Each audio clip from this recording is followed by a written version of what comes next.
Hola a todos, bienvenidos a un video muy especial de Al fin entendí. Hoy aprenderemos a calcular la concentración normal, o mejor conocida como normalidad. Esta unidad de concentración la verdad es muy especial y por lo mismo puede llegar a ser un poco compleja de entender. ¿A qué me refiero con eso? Para calcular la normalidad, además de que debemos saber cuál es el soluto, o sea, cuál es la sustancia que está disuelta, se debe tener en cuenta para qué se va a utilizar esa solución. O sea, si en el laboratorio quisiera calcular la normalidad de una solución de cloruro férrico, debería especificar para qué se va a utilizar, ya que dependiendo de la reacción, la normalidad puede ser diferente. Entonces, para mantener simple este video y que puedas entender las bases de la concentración normal, vamos a enfocarnos en ácidos y bases, ya que son las sustancias más simples en cuestión de calcular la normalidad. En resumen, hay dos métodos para calcular la concentración normal. A veces les llamo la forma correcta y la forma fácil. Por un lado, te recomiendo la forma correcta porque sirve para conocer conceptos importantes que se usan en química analítica. Y por el otro lado, sin duda la forma fácil es más simple y rápida siempre y cuando ya sepas calcular la molaridad. Acá abajo te dejo los links de este tema por si quieres repasarlo. Para poder aplicar cualquiera de estos dos métodos que mencionamos, necesitamos conocer primero dos conceptos importantes: equivalentes de soluto y otro que llamaremos factor de equivalencia. Antes que nada, es necesario saber que la normalidad, que se abrevia con la letra N mayúscula, se expresa en unidades de equivalentes de soluto entre litros de solución. Tal vez podrás notar que se parece mucho a la molaridad, pero en lugar de tener moles de soluto, se tienen equivalentes. Pues algo interesante es que los moles y los equivalentes están muy relacionados. Para entender a qué me refiero, veamos como ejemplo una reacción de neutralización, es decir, una reacción entre un ácido y una base. En pocas palabras, ocurre lo siguiente. Si se tiene inicialmente un ácido en una solución, este produce iones H+. Para neutralizar estos iones, se debe agregar una base. ¿Por qué? Porque las bases liberan iones hidróxido, los cuales, cuando reaccionan con los iones H+, generan moléculas de agua. Por eso se le conoce como neutralización, porque en un punto ya no habrá iones H+, ni iones hidróxido, es decir, resultará en un ambiente neutro. Ok, ahora que tenemos contexto, imaginemos que se quiere neutralizar una base que generó 10 iones hidróxido, y para neutralizarlos, tenemos dos opciones de ácidos. Podemos usar ácido clorhídrico, el HCl, o podemos utilizar ácido sulfúrico, H2SO4. ¿Cuál crees que sería la principal diferencia? Si usamos ácido clorhídrico, necesitamos agregar 10 moléculas de este ácido, porque cada una es capaz de liberar solamente un ion H+. Entonces, los 10 iones H+, podrían neutralizar perfectamente los 10 iones hidróxido. En cambio, si utilizamos ácido sulfúrico, sería suficiente con agregar 5 moléculas de este ácido, porque como podrás darte cuenta, su fórmula comienza con H2, es decir, que cada una puede producir 2 iones H+, lo cual bastaría para neutralizar todos los iones hidróxido. Ahora, ¿qué tiene que ver esto con la diferencia entre moles y equivalentes? Vamos a ponerlo así. Mientras los moles indican cuántas moléculas agregamos de una sustancia, los equivalentes indican cuántas partículas de todas estas moléculas son las que verdaderamente van a reaccionar. Por ejemplo, ya que cada molécula de ácido clorhídrico produce un ion H+, podríamos decir que 10 moles de ácido clorhídrico es equivalente a tener 10 moles de iones H+ disponibles para reaccionar. Esto quiere decir que si ponemos 10 moles de ácido clorhídrico en una solución, es igual de válido decir que en realidad estamos agregando 10 equivalentes de este ácido. En cambio, como cada molécula de ácido sulfúrico produce 2 iones H+, 10 moles de ácido sulfúrico es equivalente a tener 20 moles de iones hidrógeno. Entonces, colocar 10 moles de ácido sulfúrico en una solución es lo mismo que agregar 20 equivalentes de este ácido. Es por esto que la normalidad es un concepto tan especial, ya que se expresa en relación al número de equivalentes Prácticamente es una unidad de concentración que incluye cálculos de estequiometría, lo cual es bastante útil en un laboratorio. Ahora bien, hay que aclarar que en este caso, como estamos hablando de ácidos, lo que nos importa es el número de iones hidrógeno. Pero como mencionamos al inicio, la normalidad depende del tipo de sustancia y del tipo de reacción. Esto se debe a que el número de equivalentes también depende de estos factores. Por ejemplo, cuando hablamos de reacciones de neutralización, para ácidos, los equivalentes corresponden al número de iones hidrógeno que pueden producir. En cambio, para las bases, corresponde al número de iones hidróxido. Por otro lado, si hablamos de reacciones redox, el número de equivalentes de una sustancia corresponde a la cantidad de electrones que puede transferir. Tal vez en otro video nos enfoquemos en las reacciones redox, pero por ahora solo es para que te des una idea de cómo cambia para otras reacciones.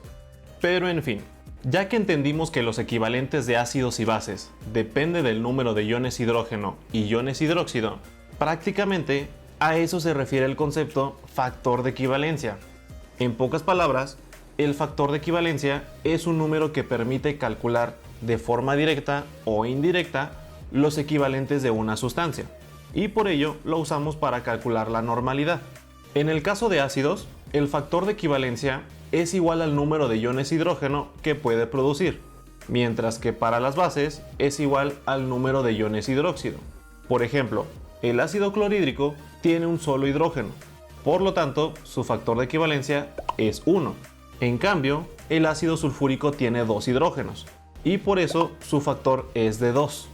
Ahora, en el caso de bases, el hidróxido de sodio tiene un solo grupo OH, por lo tanto su factor es de 1. A comparación, el hidróxido de calcio tiene OH entre paréntesis y luego un 2. Eso significa que puede dar 2 iones hidróxido para reaccionar. Y bueno, así podrías saber el factor de equivalencia de varias sustancias. Acá te dejo algunos ejemplos. El punto es que ahora que sabemos identificar este factor, calcular la normalidad es muy sencillo. Empecemos por el método fácil. Imagina que queremos calcular la concentración normal de una solución que contiene 3.7 gramos de hidróxido de calcio disuelto en un volumen total de 500 mililitros. Y el problema nos da un par de datos. Para resolverlo, vamos a usar una simple fórmula, la cual dice que la concentración normal es igual a la concentración molar por el factor de equivalencia.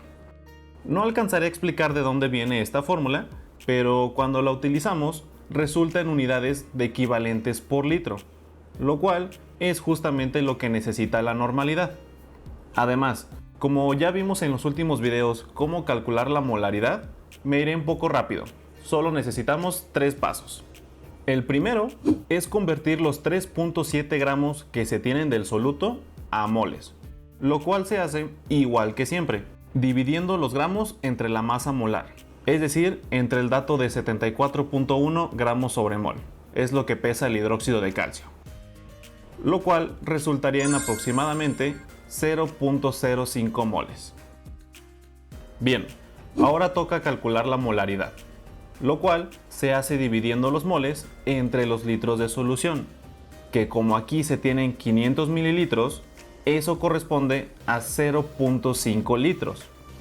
Por lo tanto, la molaridad es igual a 0.05 entre 0.5, lo cual da 0.1 molar. Y finalmente, para obtener la molaridad, solo hay que multiplicar por el factor de equivalencia.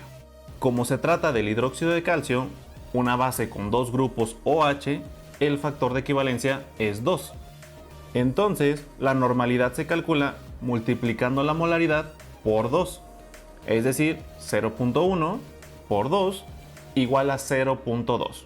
Se puede expresar como 0.2 normal o 0.2 equivalentes por litro. Es exactamente lo mismo. Ahora pasemos a ver el método correcto.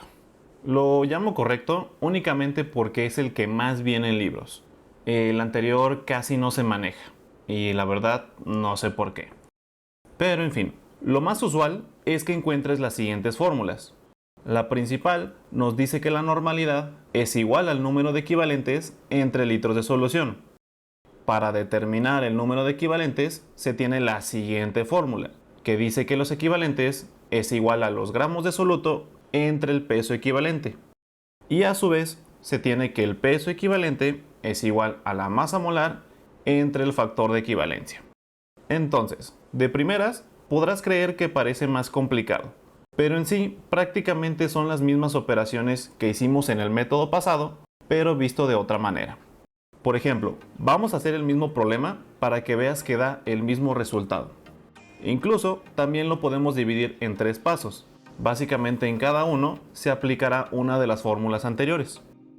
Primero vamos a determinar el peso equivalente, el cual sería igual a la masa molar entre el factor de equivalencia, que ya habíamos dicho que era de 2. Por lo tanto, el peso equivalente es de 37.05. Aquí es importante resaltar que este dato tiene unidades de gramos sobre equivalente. O sea, es prácticamente lo mismo que la masa molar, pero este dato sirve para calcular los equivalentes, lo cual viene siendo el siguiente paso.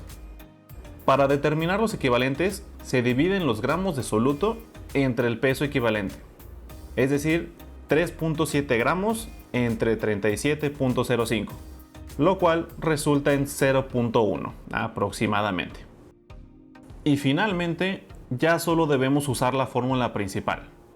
Como la normalidad es igual a los equivalentes de soluto entre litros de solución, se deben dividir los 0.1 equivalentes entre el volumen de la solución en litros, es decir, entre 0.5, lo cual resulta en 0.2 normal.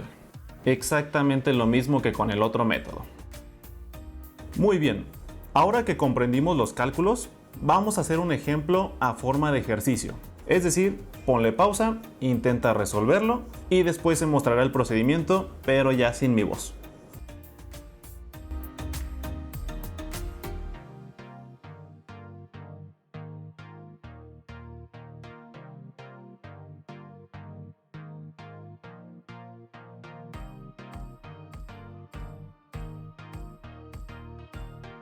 Excelente. Con estos ejemplos, supongo ya quedó claro cómo calcular la normalidad.